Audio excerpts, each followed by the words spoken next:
Hey guys, welcome back. So today I really wanted to just share some thoughts I had around music because lately my music sense has really changed, especially since I've gone through my spiritual journey and just getting close to God. As I was saying before, I have found that I can't really listen to the same type of music, and it sometimes bothers me a little, just like because I miss it, right? But I realize what that music was doing to me, and it's just kind of wild to think about, actually. So lately I have been on a gospel kick. Now, when I was a kid, you hear gospel, mama would play it on Sunday mornings. You might not even be going to church because we didn't go to church like that, but it got played in the cars, right? And you would hear it and bop along to it. Feels good, feels uplifting and all that, but you don't want to hear that. Like, after one song of Kirk Franklin, you be good. So I never really listened to gospel music.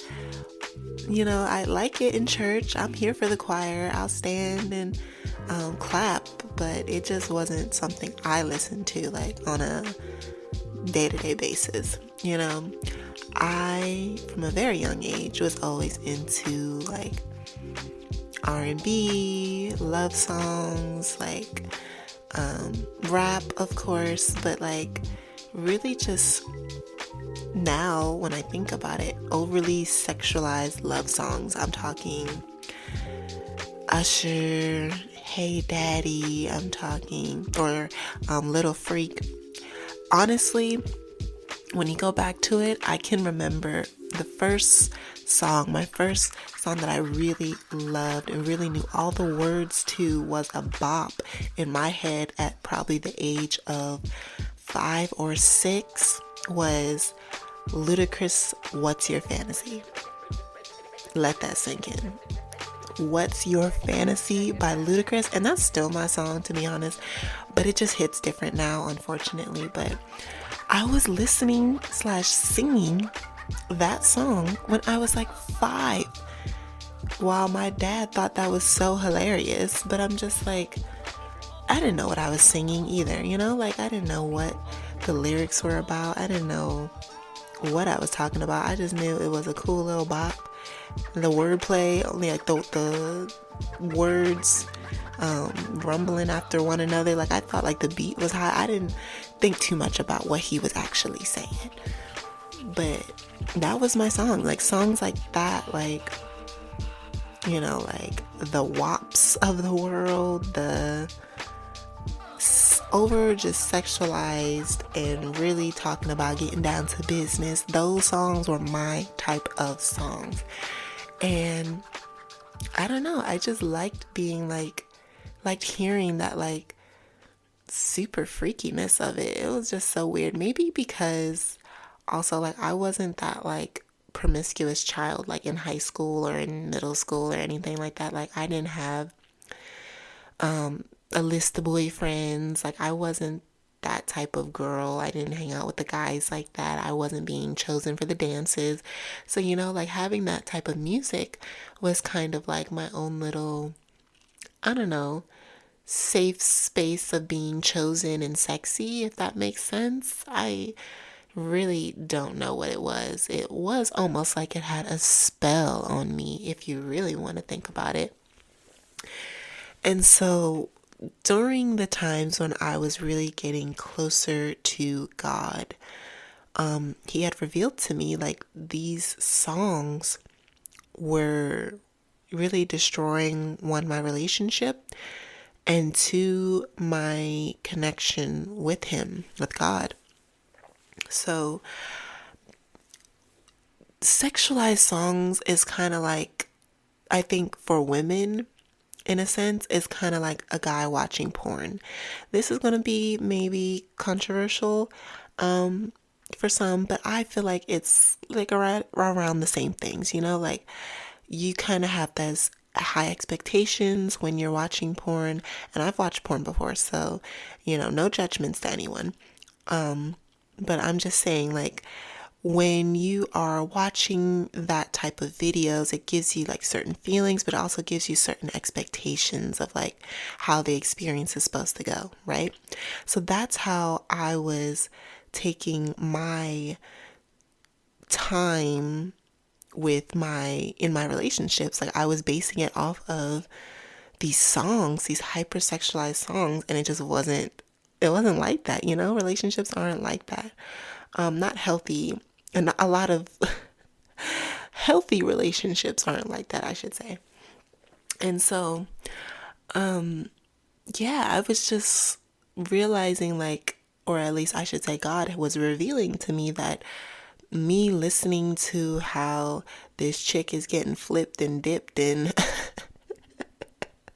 tossed to the side, up, down, left, and right, was putting wild expectations on my relationship and kind of destroying it in a sense, because I was just not seeing what was already there in front of me in my relationship.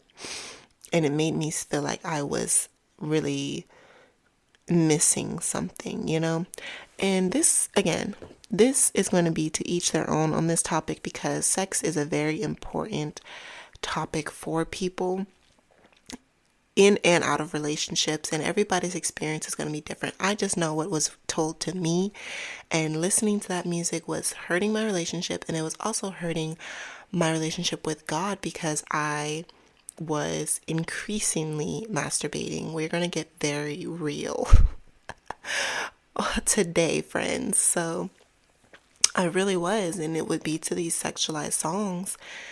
And it was just a disconnect between me and my partner, but also a disconnect between me and God, because I was partaking into these acts and just allowing for other things to take over my body and not having my body be the temple for the Holy Spirit that it needs to be. We can dive into spirits that control your body during lustful acts, but that's not what this is really for. I really just wanted to kind of share my experience of really listening to the raunchy stuff, even like just rap, just talking about like the nothingness that they talk about in songs nowadays. I'm just like, that is like, what am I feeding my brain when I say these lyrics that don't mean anything, And switch over to today, where I'm listening to gospel every morning. I put it on when I'm like brushing my teeth. I put it on when I'm working, because I work from home. So gospel is getting me through the workday, and it really uplifts me and helps me like get through. Like, honestly, when I don't feel like I can manage the stress loads, or just feeling like I've got too much going on, there's always a song there to help me power through. And I used to listen to like rap songs that be like, yeah, dude, just getting into it, and really hardcore, like, bitches ain't shit but hoes and tricks, like really just going deep into rap, and like to get me through sometimes if I'm having like a hard day. But I realized that was making me angry. It wasn't making me uplifted, or making me feel powerful, or making me feel supported, or making me feel at peace. It was making me feel angry, like I wanted to slap somebody and drive my car into somebody else's car, like road rage or something, like, because I would listen to that while I was driving through traffic, and I'm just like, it would just get me really upset, and like subconsciously, obviously I wasn't really aware of it at the time, that I was getting so emotionally angst up, but looking back, that's what it was doing. So I just realized that I needed to switch off all of that other type of music and really start pouring something else into my ears and into my spirit. And thankfully, there is a lot of gospel songs and a lot of like new artists on the come up to make gospel songs. Like, I don't want to say better because it was always good, but they just got new beats and new rhymes for the Holy Spirit. Now, if you know, you know, the gospel gang is really coming up. The gospel game is really coming up, and I'm grateful because I have so much to listen to now that's really like positive and just, uplifting and really feeds my spirit. And so I really want you to think about, what have you been pouring into your spirit lately? What have you been listening to? What have you been, watching? That's another topic for another day, honey. We're still struggling with that one, but what are you pouring into your soul and your spirit on a daily basis, and how is it making you feel?